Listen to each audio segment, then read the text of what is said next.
जी अस्सलाम वालेकुम। उम्मीद करता हूँ आप लोग सब ठीक ठाक होंगे।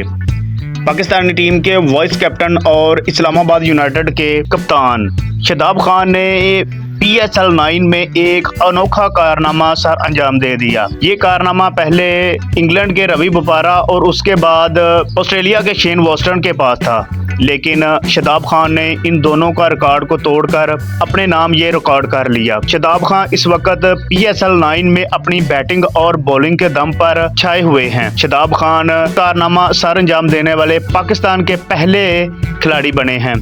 शादाब खान ने PSL 9 के नवे एडिशन में इस्लामाबाद यूनाइटेड और पेशावर ज़ल्मी के दरमियान खेले जाने वाले दूसरे एलिमिनेटर मैच में 300 रन्स मुकम्मल किए इस PSL 9 में और 10 विकेटें हासिल की।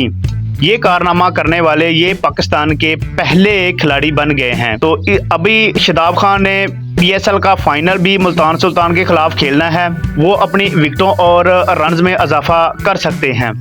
चैनल को लाइक और सब्सक्राइब करना मत भूलें। अल्लाह हाफिज़।